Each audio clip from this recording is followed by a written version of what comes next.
And ಇನ್ನೊಂದು good news ಇದೆ. ಏನು ಗೊತ್ತಾ, ಮಾಡ್ತಾ ಇರ್ತೀವಿ ಅಂದರೆ ಅಯ್ಯೋ ನನ್ನ ಕೈಲಿ ಇದು ಮಾಡೋದಕ್ಕಾಗುತ್ತಾ, ನನ್ನ ಕೈಲಿ ಮಾಡಬೇಕಲ್ವಾ, ಟ್ರೈ ಮಾಡ್ದೇನೆ ನಮ್ಮನ್ನು ನಾವು ಜಡ್ಜ್ ಮಾಡ್ಕೊಳ್ಬೇಕು. Hello friends, hi, welcome to my channel. ಹೇಗಿದ್ರೆ ಎಲ್ಲರೂ? ಐ ಹೋಪ್ ಎಲ್ಲರೂ ಸೂಪರ್ ಆಗಿದೆ ಅಂದ್ಕೊಳ್ತೀನಿ. ನಾನು ಕೂಡ ತುಂಬಾ ಚೆನ್ನಾಗಿದ್ದೀನಿ. ತುಂಬ ದಿನ ಆಯ್ತಲ್ವ ನಿಮ್ಮ ಜೊತೆ ಈ ರೀತಿ ಮಾತಾಡಿ.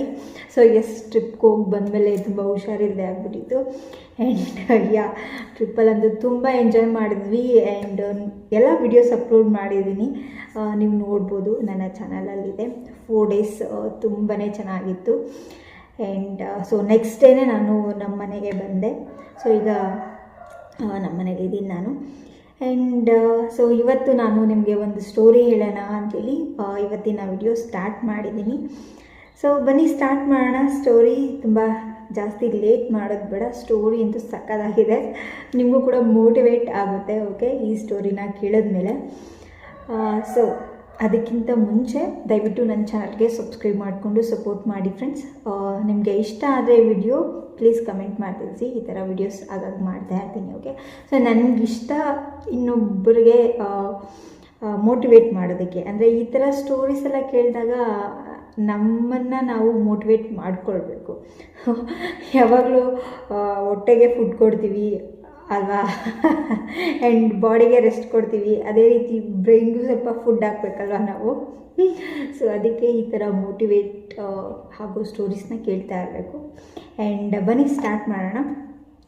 ಸಬ್ಸ್ಕ್ರೈಬ್ ಮಾಡ್ಕೊಳ್ಳೋದು ಮರಿಬೇಡಿ, ಶೇರ್ ಮಾಡಿ ನಿಮ್ಮ ಫ್ರೆಂಡ್ಸ್ ಮತ್ತು ನಿಮ್ಮ ಫ್ಯಾಮಿಲೀಸ್ಗೆ. ಓಕೆ, ಸೊ ಇವತ್ತಿನ ಸ್ಟೋರಿ ಏನಪ್ಪ ಅಂತಂದರೆ, ಒಂದು ಹಳ್ಳಿಯಲ್ಲಿ ಒಬ್ಬ ಹುಡುಗ ಇರ್ತಾನೆ. ಸೊ ಅವನು ತುಂಬ ಲೇಝಿ ಅಂದರೆ ಲೇಝಿ. ಅವನಿಗೆ ಏನು ಕೆಲಸ ಮಾಡೋದಕ್ಕೂ ಇಷ್ಟ ಇರಲ್ಲ. ಯಾವಾಗಲೂ ತಿನ್ನೋದು, ಮಲಗೋದು, ಹಗಲು ಕನಸು ಕಾಣೋದು ಅಷ್ಟೇ ಗೊತ್ತಿರುತ್ತೆ. ಸೊ ಅವನಿಗೆ ಏನು ಕೆಲಸ ಮಾಡೋದಕ್ಕೂ ಇಂಟ್ರೆಸ್ಟ್ ಇರಲ್ಲ. ಯಾವಾಗ ನೋಡು ಲೇಝಿಯಾಗಿ ಅಲ್ಲಿ ಇಲ್ಲಿ ಓಡಾಡಿಕೊಂಡು ಇರ್ತಾನೆ. ಒಂದು ಸಲ ಒಬ್ಬರು ಋಷಿ ಗಮನಿಸ್ತಾರೆ ಅವನ್ನ. ಬೇರೆಯವರೆಲ್ಲ ಕೆಲಸ ಮಾಡ್ತಾಯಿದ್ರೆ ನೀನು ಗಂಡ್ಸ್ ಕಾಣ್ಕೊಂಡು ಅಲ್ಲಿ ಇಲ್ಲಿ ಓಡಾಡಿಕೊಂಡು ಟೈಮ್ ಪಾಸ್ ಮಾಡಿಕೊಂಡು ಮಲ್ಕೊಂಡು ತಿನ್ಕೊಂಡೇ ಇರ್ತೀಯಲ್ವ, ನಿನಗೆ ಜೀವನದಲ್ಲಿ ಏನಾದರೂ ಸಾಧನೆ ಮಾಡಬೇಕು ಅಂತ ಇಷ್ಟ ಇಲ್ವಾ ಅಂತ ಆ ಋಷಿ ಬಂದು ಆ ಹುಡುಗನ ಹತ್ರ ಕೇಳ್ತಾನೆ. ಸೊ ಆ ಹುಡುಗ ಹೇಳ್ತಾನೆ, ಇಲ್ಲ, ನನಗೆ ಕೆಲಸ ಮಾಡಬೇಕಂದ್ರೇ ಇಷ್ಟ ಇಲ್ಲ, ನನಗೆ ಈ ರೀತಿ ಟೈಮ್ ಪಾಸ್ ಮಾಡಿಕೊಂಡು ಇರಬೇಕಂತಂದರೆ ತುಂಬ ಇಷ್ಟ ಅಂತ ಆ ಋಷಿಗೆ ಹೇಳ್ತಾನೆ. ಸೊ ಆಗ ಆ ಋಷಿ ಆ ಹುಡುಗನ್ನ ಕೇಳ್ತಾರೆ, ನಿನಗೆ ಜೀವನದಲ್ಲಿ ಶ್ರೀಮಂತ ಆಗಬೇಕು ಅನ್ನೋ ಆಸೆ ಏನಾದರೂ ಇದೆಯಾ ಅಂತ ಕೇಳ್ತಾರೆ ಋಷಿ ಆ ಹುಡುಗನಿಗೆ. ಅವನು ಸ್ವಲ್ಪ ಹೊತ್ತು ಯೋಚನೆ ಮಾಡಿಬಿಟ್ಟು, ನನಗಿದೆ, ನಾನು ಶ್ರೀಮಂತ ಆಗಬೇಕು ನನ್ನ ಲೈಫಲ್ಲಿ ಅಂತ ರಿಪ್ಲೈ ಮಾಡ್ತಾನೆ ಋಷಿಗೆ.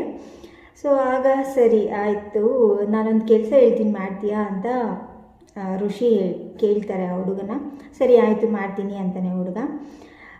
ನೀನು ಏನು ಮಾಡಬೇಕು ಅಂತಂದರೆ, ಇಲ್ಲಿ ಒಂದು ದೊಡ್ಡ ಬೆಟ್ಟ ಕಾಣ್ತಾ ಇದೆ ಅಲ್ವಾ, ಸೊ ಅದನ್ನು ಹತ್ತಿಬಿಟ್ಟು ಮೇಲೆ ಹೋದರೆ ಅಲ್ಲೊಂದು ಗುಹೆ ಇದೆ.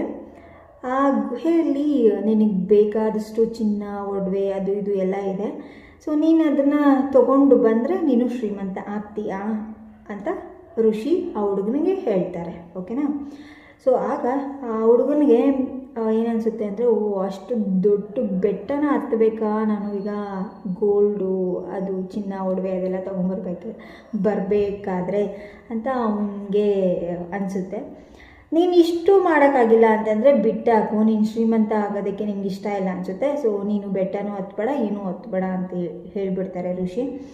ಸೊ ಋಷಿ ಅಲ್ಲಿಂದ ಹೊರಡೋದಕ್ಕೆ ಹೋಗ್ತಾರೆ. ಸೊ ಆಗ ಇಲ್ಲ ನಾನು ಹತ್ತೀನಿ, ನಿಜವಾಗ್ಲೂ ನನಗೆ ಚಿನ್ನ ಅದೆಲ್ಲ ಸಿಗುತ್ತಾ ಬೆಟ್ಟ ಹತ್ತಿ ಮೇಲೆ ಹೋದರೆ ಅಂತ ಕೇಳ್ತಾನೆ ಋಷಿನ. ಅವರು ಖಂಡಿತವಾಗ್ಲೂ ನೀನು ಬೆಟ್ಟ ಹತ್ತಿ ಮೇಲೆ ಹೋದರೆ ನಿನಗೆ ಚಿನ್ನ ಅದು ಸಿಗುತ್ತೆ ಅಂತ ಹೇಳ್ತಾರೆ. ಸೊ ಇವನು ಎಲ್ಲ ಫುಲ್ಲು ಎನರ್ಜಿ ತೊಗೊಂಡು ಬೆಟ್ಟನ ಹತ್ತೋದಕ್ಕೆ ಸ್ಟಾರ್ಟ್ ಮಾಡ್ತಾನೆ. ಸೊ ಅಲ್ಲಲ್ಲಿ ಬಿದ್ದೋಗ್ತಾನೆ, ತುಂಬ ಗಾಯ ಆಗುತ್ತೆ. ಆದರೂ ಅವನು ಹಠ ಬಿಡದೆ ಬೆಟ್ಟನ ಹತ್ತುತ್ತಾ ಇರ್ತಾನೆ. ಸೊ ಅವನ ತಲೆಯಲ್ಲಿ ಒಂದೇ ಒಂದು ಥಾಟ್ ಇರುತ್ತೆ, ನಾನು ಶ್ರೀಮಂತ ಆಗಬೇಕು, ಆ ಒಂದು ಏನಿದೆ ಚಿನ್ನ, ಗೋಲ್ಡ್, ಸೊ ಅದನ್ನೆಲ್ಲ ನಾನು ಪಡ್ಕೊಳ್ಬೇಕು, ನಾನು ಶ್ರೀಮಂತ ಆಗಬೇಕು ಅಂಥೇಳಿ ಅವನ ಮನಸ್ಸಲ್ಲಿರುತ್ತೆ. ಸೊ ಹಾಗಾಗಿ ಆ ಒಂದೇ ಒಂದು ಗೋಲ್ ಇಟ್ಕೊಂಡು ಹತ್ತುತ್ತಾ ಇರ್ತಾನೆ ಬೆಟ್ಟ. ಸೊ ಫೈನಲಿ ಬೆಟ್ಟನ ರೀಚ್ ಆಗ್ತಾನೆ. ಅಲ್ಲಿ ಗುಹೆ ಇರುತ್ತೆ, ಅಲ್ಲೆಲ್ಲ ಹುಡುಕ್ತಾನೆ, ಆದರೆ ಅವನಿಗೆ ಗೋಲ್ಡ್ ಸಿಗಲ್ಲ. ಆಗ ತುಂಬ ಬೇಜಾರಾಗುತ್ತೆ. ಯಾಕೆ ಋಷಿಗಳು ನನಗೆ ಸುಳ್ಳು ಹೇಳಿದ್ರು, ನೀನು ಬೆಟ್ಟ ಹತ್ತೋಗು, ಅಲ್ಲಿ ಗುಹೆ ಇರುತ್ತೆ, ಅಲ್ಲಿ ಗೋಲ್ಡ್ ಇರುತ್ತೆ, ನೀನು ತೊಗೊಬೋದು, ಆಗ ನೀನು ತುಂಬ ರಿಚ್ ಆಗ್ತೀಯಾ ಅಂತ ಹೇಳಿದ್ರು, ಯಾಕೆ ಈ ಥರ ಸುಳ್ಳು ಹೇಳಿದ್ರು ಅಂತ ಅವನಿಗೆ ತುಂಬ ಮನಸ್ಸಿಗೆ ಬೇಜಾರಾಗುತ್ತೆ. ಸೊ ಅವನು ಅಂದ್ಕೊಳ್ತಾನೆ, ಸರಿ ಆಯಿತು, ಹೆಂಗೂ ಹತ್ತು ಬಂದುಬಿಟ್ಟಿದ್ದೀನಿ, ಇನ್ನೇನು ಮಾಡೋದು, ಇಲ್ಲೇ ಸ್ವಲ್ಪ ಹೊತ್ತು ರೆಸ್ಟ್ ಮಾಡೋಣ ಅಂದ್ಕೊಳ್ತಾನೆ. ಸೊ ರೆಸ್ಟ್ ಮಾಡ್ತಾನೆ 1-2 ದಿನ. ಆದರೆ 2 ದಿನದ ಮೇಲೆ ಅವನಿಗೆ ಅಲ್ಲಿ ಇರೋದಕ್ಕಾಗಲ್ಲ. ಅವನು ತುಂಬ ಲೇಝಿ, ಮತ್ತೆ ವಾಪಸ್ ಬರಬೇಕು ಅಂತಂದರೆ ಅವನಿಗೆ ಶಕ್ತಿ ಬೇಕು, ಆ ಒಂದು ಎನರ್ಜಿ ಬೇಕು. ಆದರೆ ಅವನಿಗೆ ಅದು ತಲೆಯಲ್ಲಿರಲ್ಲ, ಯಾಕಂದರೆ ಗೋಲ್ಡ್ ಬೇರೆ ಸಿಕ್ಕಿರಲ್ವಲ್ಲ. ಸೊ 2 ದಿನ ಆದಮೇಲೆ ಅವನಿಗೆ ರಿಯಲೈಸ್ ಆಗುತ್ತೆ, ಓಕೆ ನಾನು ಈ ಬೆಟ್ಟದ ಮೇಲೆ ತುಂಬ ದಿನ ಇರೋದಕ್ಕಾಗಲ್ಲ, ಇಲ್ಲಿ ಜೀವನ ಮಾಡೋದಕ್ಕಾಗಲ್ಲ ಅಂಥೇಳಿ ಅವನ್ನ ಎಲ್ಲ ಒಂದು ಸ್ಟ್ರೆಂತ್ನ ಗ್ಯಾದರ್ ಮಾಡಿಕೊಂಡು ಅವನು ಬೆಟ್ಟನ ಇಳಿಯೋದಕ್ಕೆ ಸ್ಟಾರ್ಟ್ ಮಾಡ್ತಾನೆ. ಸೊ ಫೈನಲಿ ಬೆಟ್ಟನ ಇಳಿದುಬಿಟ್ಟು ಋಷಿ ಹತ್ರ ಬಂದು ಕೇಳ್ತಾನೆ, ನೀವು ಯಾಕೆ ನನಗೆ ಸುಳ್ಳು ಹೇಳಿದ್ರಿ, ಅಲ್ಲಿ ಚಿನ್ನನೂ ಇಲ್ಲ ಏನೂ ಇಲ್ಲ, ಸೊ ನನಗೇನೂ ಸಿಗಲಿಲ್ಲ, ಈ ರೀತಿ ಸುಳ್ಳು ಹೇಳಿದ್ರಲ್ಲ ಯಾಕೆ ಅಂತ ಪ್ರಶ್ನೆ ಮಾಡ್ತಾನೆ ಋಷಿಗಳನ್ನು. ಸೊ ಇಲ್ಲ, ನಿನಗೆ ಸಿಕ್ಕಿದೆ ಚಿನ್ನ, ನೀನು ಪಡ್ಕೊಂಡಿದೆಯಾ ಅಂತ ಋಷಿಗಳು ಹೇಳ್ತಾರೆ. ಹೌದಾ ಅಂಥೇಳಿ ಅವನಿಗೆ ಶಾಕ್ ಆಗಿಬಿಡುತ್ತೆ. ಆ ಗುಹೆಯಲ್ಲಿ ಏನೂ ಇರಲಿಲ್ಲ, ನಾನು ತುಂಬ ಕಷ್ಟಪಟ್ಟು ಹತ್ತೋದೆ, ಮತ್ತು ತುಂಬ ಕಷ್ಟಪಟ್ಟು ಇಳಿದು ಬಂದೆ, ನನಗೇನು ಸಿಗಲೇ ಇಲ್ಲಲ್ಲಪ್ಪ ಅಂತ ಅವನು ತಲೆಯಲ್ಲಿ ಹುಳ ಬಿಟ್ಕೊಂಡು ಯೋಚನೆ ಮಾಡ್ತಾ ಇರ್ತಾನೆ. ಸೊ ಆಗ ಋಷಿಗಳು ಎಕ್ಸ್ಪ್ಲೇನ್ ಮಾಡ್ತಾರೆ, ಸೊ ನಾನು ಹೇಳೋದಕ್ಕಿಂತ ಮುಂಚೆ ಏನು ಮಾಡ್ತಾಯಿದ್ದೆ, ತಿನ್ನೋದು, ಮಲಗೋದು, ಏನು ಕೆಲಸ ಮಾಡದೇ ಇರೋದು, ಬರೀ ಅಲ್ಲಿ ಇಲ್ಲಿ ಓಡಾಡ್ಕೊಂಡಿರೋದು, ಈ ಕೆಲಸ ಮಾಡ್ತಾಯಿದ್ದೆ. ನನಗೆ ಶಕ್ತಿ ಇಲ್ಲ, ನನಗೆ ಆ ಕೆಲಸ ಮಾಡೋದಕ್ಕಾಗಲ್ಲ, ಈ ಕೆಲಸ ಮಾಡೋದಕ್ಕಾಗಲ್ಲ ಅಂತ ಸುಮ್ಮನೆ ನೆಪಗಳು ಹಾಕ್ಕೊಂಡು ನೀನು ಪೋಲಿ ಥರ ಓಡಾಡ್ಕೊಂಡಿದ್ದೆ. ಆದರೆ ಈಗ ನಾನು ಬೆಟ್ಟದ ಮೇಲೆ ಚಿನ್ನ ಇದೆ ಅಂತ ಹೇಳಿದ ತಕ್ಷಣ ನೀನು ಬೆಟ್ಟನ ಹತ್ತಿ ಮತ್ತು ವಾಪಸ್ ಇಳಿದು ಬಂದಿದ್ಯಾ, ಅಂದರೆ ನಿನಗೆ ಅಷ್ಟೊಂದು ಶಕ್ತಿ ಇದೆ, ಆದರೂ ನೀನು ಲೇಸಿಯಾಗಿ ಬಿಹೇವ್ ಮಾಡ್ತಾಯಿದ್ದೆ. ಸೊ ಆ ಒಂದು ಶಕ್ತಿ ಏನಿದೆ, ಸೊ ಅದೇ ನಿನ್ನ ಒಂದು ಚಿನ್ನ, ವಜ್ರ, ಗೋಲ್ಡ್ ಎಲ್ಲ. ಸೊ ನಿನ್ನ ಒಂದು ಲೇಸಿನೆಸ್ ಏನಿದೆ, ಸೊ ಅದು ಹೊರಟೋಗಿದೆ. ನೀನು ಇವಾಗ ಏನು ಆ್ಯಕ್ಟಿವ್ ಆಗಿದೆಯಾ, ನಿನ್ನ ಕೈಲಿ ಏನು ಬೇಕಾದರೂ ಸಾಧನೆ ಮಾಡೋಷ್ಟು ಶಕ್ತಿ ಇದೆ. ನೀನು ಬೆಟ್ಟನೇ ಹತ್ತಿದ್ಯಾ ಮತ್ತು ಬೆಟ್ಟನ ಇಳಿದಿದೆಯಾ ಅಂತಂದರೆ ನೀನು ಯೋಚನೆ ಮಾಡು, ನಿನ್ನಲ್ಲಿ ಎಷ್ಟು ಎನರ್ಜಿ, ಸ್ಟ್ರೆಂತ್ ಇದೆ ಅಂತ ನೀನೇ ಯೋಚನೆ ಮಾಡು ಅಂತ ಋಷಿಗಳು ಆ ಹುಡುಗನಿಗೆ ಹೇಳ್ತಾರೆ. ಸೊ ಆಗ ಅವನು ಯೋಚನೆ ಮಾಡ್ತಾನೆ, ಹೌದಲ್ವಾ, ಸೊ ನನ್ನ ಕೈಲಿ ಸಣ್ಣ ಪುಟ್ಟ ಕೆಲಸ ಮಾಡೋಕ್ಕಾಗಲ್ಲ ಅಂತೇಳಿ ನಾನು ಯಾವಾಗಲೂ ತಿನ್ನೋದು, ಮಲಗೋದು ಮಾಡ್ತಾಯಿದ್ದೆ, ಆದರೆ ಬೆಟ್ಟನ ಹತ್ತಿ ಮತ್ತೆ ಇಳಿದು ಬಂದಿದ್ದೀನಿ, ನನ್ನ ಕೈಲಿ ಆಗದೆ ಇರೋದು ಏನೂ ಇಲ್ಲ. ಸೊ ನನ್ನ ಕೈಲಿ ಎಲ್ಲ ಆಗುತ್ತೆ, ನಾನು ಮನಸ್ಸು ಮಾಡಿದ್ರೆ ನಾನು ಏನು ಬೇಕಾದರೂ ಸಾಧನೆ ಮಾಡ್ಬೋದು ಜೀವನದಲ್ಲಿ.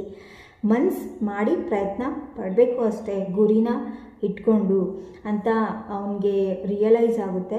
ಸೊ ಆಗ ಋಷಿ ಮುನಿಗಳಿಗೆ ಧನ್ಯವಾದಗಳನ್ನು ಹೇಳ್ತಾನೆ ಆ ಹುಡುಗ. ನನ್ನ ಒಂದು ಕಣ್ಣುಗಳನ್ನು ಓಪನ್ ಮಾಡಿಸಿದ್ದಕ್ಕೆ ನಿಮಗೆ ಧನ್ಯವಾದಗಳು ಋಷಿಗಳೇ ಅಂತ ಹೇಳ್ತಾನೆ. ಸೊ ಅವತ್ತಿಂದ ಅವನು ಲೈಫಲ್ಲಿ ಬೇರೆ ಥರ ಕೆಲಸಗಳನ್ನು ಮಾಡೋದಕ್ಕೆ ಶುರು ಮಾಡ್ತಾನೆ. ಅಂದರೆ ಅವನಲ್ಲಿರೋ ಟ್ಯಾಲೆಂಟ್ನ ಯೂಸ್ ಮಾಡ್ಕೊಳ್ಳೋದಕ್ಕೆ ಶುರು ಮಾಡ್ತಾನೆ. ಸೊ ಅವತ್ತಿಂದ ಅವನು ಯಾವುದೇ ಕಾರಣಕ್ಕೂ ಲೇಸಿಯಾಗಿ ಇರೋದಕ್ಕೆ ಇಷ್ಟಪಡಲ್ಲ. ಅವನ ಟ್ಯಾಲೆಂಟ್ನ ಯೂಸ್ ಮಾಡಿಕೊಂಡು ಜೀವನದಲ್ಲಿ ತುಂಬ ಎತ್ತರಕ್ಕೆ ಬೆಳೀತಾನೆ. ಸೊ ಇದು ಕತೆ. ಇದರಿಂದ ನಮಗೆ ಏನು ಅರ್ಥ ಆಗುತ್ತೆ ಅಂತಂದರೆ, ನಮ್ಮಲ್ಲಿ ಕೂಡ ಏನು ಇರುತ್ತೆ, ಓಕೆ ನಾವು ಕೇಪಬಲ್ ಎಲ್ಲ ಕೆಲಸಗಳನ್ನು ಮಾಡೋದಕ್ಕೆ ಅನ್ನೋ ಒಂದು ಥಾಟ್ ನಮ್ಮಲ್ಲಿರುತ್ತೆ. ಆದರೆ ನಾವೇನು ಮಾಡ್ತಾ ಇರ್ತೀವಿ ಅಂದರೆ, ಅಯ್ಯೋ ನನ್ನ ಕೈಲಿ ಇದು ಮಾಡೋದಕ್ಕಾಗುತ್ತಾ, ನನ್ನ ಕೈಲಿ ಈ ಕೆಲಸ ಮಾಡೋದಕ್ಕಾಗುತ್ತಾ, ಆಗಲ್ಲ ಅಂತ ನಮ್ಮನ್ನು ನಾವೇ ಡಿಮೋಟಿವೇಟ್ ಮಾಡ್ಕೊಳ್ತಾ ಇರ್ತೀವಿ. ನಾವು ಟ್ರೈ ಮಾಡ್ದೇ ಇದು ನನ್ನ ಕೈಲಿ ಆಗೋದೇ ಇಲ್ಲ ಅಂತ ಡಿಸೈಡ್ ಮಾಡ್ತೀವಿ ಅಲ್ವಾ. ಸೊ ಫಸ್ಟು ನಾವು ಟ್ರೈ ಮಾಡಿದ್ರೆ ತಾನೇ ನನ್ನ ಕೈಲಿ ಇದಾಗುತ್ತಾ ಆಗಲ್ವಾ ಅಂತ ಗೊತ್ತಾಗೋದು. ಬಟ್ ನಾವು ಟ್ರೈಯೇ ಮಾಡಲ್ಲ. ಆ್ಯಂಡ್ ನಾನು ಕೂಡ ತುಂಬ ಸಲ ಈ ಥರ ಒಂದು ಎಕ್ಸ್ಪೀರಿಯೆನ್ಸ್ನ ಮಾಡಿದ್ದೀನಿ. ಓಕೆನಾ, ಓಕೆ ನನ್ನ ಕೈಲಿ ಇದಾಗಲ್ಲ ಬಿಡು, ಯಾಕೆ ಸುಮ್ಮನೆ ಟ್ರೈ ಮಾಡೋದು ಅಂತ ನಾನು ಗಿವ್ ಅಪ್ ಮಾಡಿರೋದು ಉಂಟು. ಬಟ್ ಕೆಲವೊಂದು ಸಲ ಇಲ್ಲ, ನೋಡೇ ಬಿಡೋಣ, ಏನಾದರೂ ಆಗಲಿ ಮಾಡೋಣ ಅಂತ ಚಾಲೆಂಜಸ್ನ ತೊಗೊಂಡಿರೋದು ಉಂಟು. ಸೊ ಹಾಗಾಗಿ ನಮ್ಮನ್ನು ನಾವು ಮೋಟಿವೇಟ್ ಮಾಡ್ಕೊಳ್ತಾ ಇರಬೇಕು. ನಾವು ಕೇಪಬಲ್ ಆಗಿದ್ದೀವಿ ಎಲ್ಲದಕ್ಕೂ, ಆ್ಯಂಡ್ ನಮ್ಮ ಅಲ್ಲಿ ಆ ಒಂದು ಸ್ಟ್ರೆಂತ್ ಇದೆ ಅಂತ ನಾವು ನಮ್ಮನ್ನು ಮೋಟಿವೇಟ್ ಮಾಡಿಕೊಂಡು ಅದು ಯಾವ ಥರದ್ದೇ ರಿಸ್ಕ್ ಆಗಿರಲಿ ಸೊ ತಗೊಳ್ಬೇಕು. ಓಕೆ, ಸೊ ತಗೊಂಡು ಫೇಸ್ ಮಾಡಿದಾಗ ಮಾತ್ರ ನಮ್ಗೆ ಗೊತ್ತಾಗುತ್ತೆ, ಓಕೆ ಸೊ ನಾನು ಈ ಕೆಲಸನ ಮಾಡೋದಕ್ಕೆ ಕೇಪಬಲ್ ಇದ್ದೀನಿ, ಅಂದರೆ ನನಗೆ ಈ ಶಕ್ತಿ ಇದೆ ಅಂತ ನಮಗೆ ಗೊತ್ತಾಗೋದು. ಸೊ ಅದು ಫೇಲ್ ಆಗಲಿ ಅಥವಾ ಪಾಸ್ ಆಗಲಿ, ಬಟ್ ನಾವು ಟ್ರೈ ಮಾಡಬೇಕಲ್ವಾ. ಟ್ರೈ ಮಾಡ್ದೇನೆ ನಮ್ಮನ್ನು ನಾವು ಜಡ್ಜ್ ಮಾಡ್ಕೊಳ್ಬಾರ್ದು ಅಲ್ವಾ. ನಾವು ಫಸ್ಟ್ ಸ್ಟೆಪ್ ತೊಗೊಂಡೇ ಇಲ್ಲ, ತೊಗೊಳ್ಳೋದೇ ಬೇಡ, ಯಾಕಂದರೆ ಅದು ನನ್ನ ಕೈಲಿ ಆಗೋದೇ ಇಲ್ಲ, ಲೇಝಿ ನಾನು ಅಂತ ನಿಮ್ಮ ಒಂದು ಮೈಂಡ್ಗೆ ನೀವು ಯಾವಾಗಲೂ ಹೇಳ್ತಾ ಇದ್ದರೆ ನಿಮ್ಮ ಸಬ್ಕಾನ್ಷಿಯಸ್ ಮೈಂಡ್ ಏನು ಹೇಳುತ್ತೆ ಗೊತ್ತಾ, ಓಕೆ ನಿನ್ನ ಕೈಲಿ ಆಗಲ್ಲ, ನೀನು ಲೇಝಿ, ಸೊ ನೀನು ಬಿಟ್ಟಾಕು ಅಂತಲೇ ನಮಗೆ ನೆಗೆಟಿವ್ ಆಗಿ ರಿಪ್ಲೈ ಮಾಡೋದು ಅದು. ಓಕೆ, ಸೊ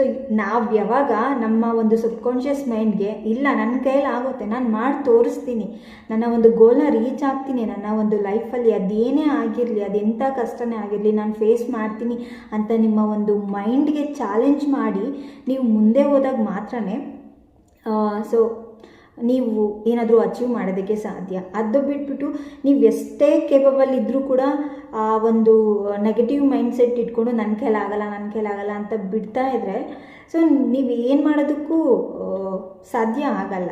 ಓಕೆ, ಸೊ ನೀವು ಬರೀ ಓಕೆ ನಾನು ಏನಕ್ಕೂ ಲಾಯಕ್ಕಿಲ್ಲ ಅಂತಲೇ ಯೋಚನೆ ಮಾಡ್ತಾ ಇರ್ತಾರೆ ಯಾವಾಗಲೂ. ಅದನ್ನೇ ನಿಮ್ಮ ಒಂದು ಮೈಂಡು ರಿಪೀಟ್ ಮಾಡ್ತಾ ಇರುತ್ತೆ ನಿಮಗೆ. ಸೊ ಅದಕ್ಕೆ ಯಾವಾಗಲೂ ನಿಮ್ಮ ಒಂದು ಸಬ್ಕಾನ್ಷಿಯಸ್ ಮೈಂಡ್ಗೆ ಇಲ್ಲ ನನ್ನ ಕೈಲಿ ಆಗುತ್ತೆ, ನನ್ನ ಕೈಲಿ ಎಲ್ಲ ಅಚೀವ್ ಮಾಡೋದಕ್ಕಾಗುತ್ತೆ, ಸೊ ಎಲ್ಲ ಪಾಸಿಟಿವ್ ಥಾಟ್ಸ್ನೇ ಹೇಳಿ. ಓಕೆ, ಸೊ ಆಗ ನಿಮ್ಮ ಸಬ್ಕಾನ್ಷಿಯಸ್ ಮೈಂಡ್ ಯಾವಾಗಲೂ ನಿಮಗೆ ರಿಪ್ಲೈ ಮಾಡುತ್ತೆ ಪಾಸಿಟಿವ್ ಆಗಿ. Okay, you can do it, ನಿನ್ನ ಕೈಲಿ ಆಗುತ್ತೆ, ನಿಮ್ಮ ಒಂದು ಸಬ್ಕಾನ್ಷಿಯಸ್ ಮೈಂಡ್ ಪಾಸಿಟಿವ್ ಆಗಿ ಹೇಳುತ್ತೆ. ಸೊ ಹಾಗಾಗಿ ಯಾವಾಗಲೂ ಪಾಸಿಟಿವ್ ಆಗಿ ಥಿಂಕ್ ಮಾಡಿ ಆ್ಯಂಡ್ ನಿಮಗೆ ನೀವು ಮೋಟಿವೇಟ್ ಮಾಡ್ಕೊಳ್ಳಿ. ಸೊ ನಿಮ್ಮ ಕೈಲಿ ಆಗದೆ ಇರೋದು ಏನೂ ಇಲ್ಲ. ಸೊ ನೀವು ಒಬ್ಬರು ನಿಮ್ಮ ಒಂದು ಗೋಲ್ ಬಗ್ಗೆ ನೀವು ನಿಮ್ಮ ಒಂದು ಗೋಲ್ ಬಗ್ಗೆ ಕರೆಕ್ಟಾಗಿ ಡಿಸೈಡ್ ಮಾಡಿದರೆ ಸೊ ನಾನು ಇದನ್ನು ಮಾಡಲೇಬೇಕು ಸೊ ಅಂತ ನೀವು ನಿಮ್ಮ ಒಂದು ಮೈಂಡಲ್ಲಿ ಡಿಸೈಡ್ ಮಾಡ್ಕೊಂಡಿದ್ರೆ ಸೊ ಅಷ್ಟು ಸಾಕು, ನಿಮಗೆ ಒಂದು ಕ್ಲಾರಿಟಿ ಸಿಕ್ಬಿಡುತ್ತೆ. ಓಕೆ, ಸೊ ನಾನು ಈ ಒಂದು ಗೋಲ್ನ ರೀಚ್ ಆಗಲೇಬೇಕು, ಸೊ ನನ್ನ ಒಂದು ಗೋಲ್ ಇದು, ನಾನು ಇದಕ್ಕೆ 100% ಎಫರ್ಟ್ ಹಾಕ್ತೀನಿ. ಸೊ ಸ್ಟೋರಿಯಲ್ಲಿ ನೀವು ನೋಡಿದ್ವಿ, ಅವ್ನು ಲೇಝಿ ಅಂದರೆ ಲೇಝಿ ಆ ಹುಡುಗ, ಆದರೆ ಅವ್ನಿಗೇನು ಆಸೆ ಬಂತು, ಓಕೆ ನಾನು ರಿಚ್ ಆಗೋಗ್ತೀನಿ ಈ ಬೆಟ್ಟನ ಹತ್ತಿ ಹೇಳಿದ್ರೆ ಅಂತ ಅವನಿಗೆ ಆಸೆ ಬಂತು. ಸೊ ಹಾಗಾಗಿ ಅವನಲ್ಲಿರೋ ಎಲ್ಲ ಒಂದು ಸ್ಟ್ರೆಂತ್ನ ಸೇರಿಸಿ ಅವನು ಬೆಟ್ಟ ಹತ್ತಕ್ಕೋದ ಅಲ್ವಾ. ಸೊ ಅದೇ ರೀತಿ ನಿಮ್ಮಲ್ಲಿರೋ ಎಲ್ಲ ಒಂದು ಸ್ಟ್ರೆಂತ್ನ ಸೇರಿಸ್ಬಿಟ್ಟು ಸೊ ನಿಮ್ಮ ಒಂದು ಪ್ರಯತ್ನನ ಮಾಡಿ ಎಲ್ಲದೂ ಒಳ್ಳೆಯದಾಗುತ್ತೆ. ಓಕೆ, ಸೊ ಇಷ್ಟೇ ಫ್ರೆಂಡ್ಸ್ ಇವತ್ತಿನ ವಿಡಿಯೋ. ಐ ಹೋಪ್ ಇವತ್ತಿನ ವಿಡಿಯೋ ಇಷ್ಟ ಆಗಿದೆ ಅಂದ್ಕೊಳ್ತೀನಿ. ನಿಮಗೆ ವಿಡಿಯೋ ಇಷ್ಟ ಆಗಿದ್ರೆ ಏನು ಮಾಡಬೇಕು ಗೊತ್ತಲ್ವಾ ನಿಮಗೆ, ನನ್ನ ಚಾನಲ್ಗೆ ಸಬ್ಸ್ಕ್ರೈಬ್ ಮಾಡಿಕೊಂಡು ಸಪೋರ್ಟ್ ಮಾಡಬೇಕು ಆ್ಯಂಡ್ ವಿಡಿಯೋಗೆ ಲೈಕ್ ಮಾಡಬೇಕು, ನಿಮ್ಮ ಫ್ರೆಂಡ್ಸ್ ಮತ್ತು ನಿಮ್ಮ ಫ್ಯಾಮಿಲೀಸ್ಗೆ ಶೇರ್ ಮಾಡಬೇಕು. ಓಕೆ, ಸೊ ಇವತ್ತಿನ ವಿಡಿಯೋ ಇಲ್ಲಿಗೆ ಎಂಡ್ ಮಾಡ್ತೀನಿ friends. Bye, take care. And ಇನ್ನೊಂದು ಗುಡ್ ನ್ಯೂಸ್ ಇದೆ, ಏನು ಗೊತ್ತಾ, ಸೊ ಆದಷ್ಟು ಬೇಗ ನಮ್ಮ ಒಂದು ಮನೆ ಗೃಹ ಪ್ರವೇಶ ಮಾಡ್ತಾಯಿದ್ದೀವಿ, ತುಂಬ ಸಿಂಪಲಾಗಿ ಮಾಡ್ತಾಯಿದ್ದೀವಿ ಅಷ್ಟೇ. ಸೊ ಎಸ್, ಅದರ ವಿಡಿಯೋ ಕೂಡ ನಾನು ಅಪ್ಲೋಡ್ ಮಾಡ್ತೀನಿ ಆದಷ್ಟು ಬೇಗ. And thank you. Bye, take care. ನಿಮ್ಮ ಬಗ್ಗೆ ನೀವು ಕೇರ್ ತೊಗೊಳ್ಳಿ, ಚೆನ್ನಾಗಿ ಊಟ ಮಾಡಿ, ಯಾವಾಗಲೂ ಖುಷಿಯಾಗಿರಿ, ಹ್ಯಾಪಿಯಾಗಿರಿ, ನಿಮ್ಮನ್ನು ನೀವು ಲವ್ ಮಾಡಿ. Okay, thank you. Bye, take care.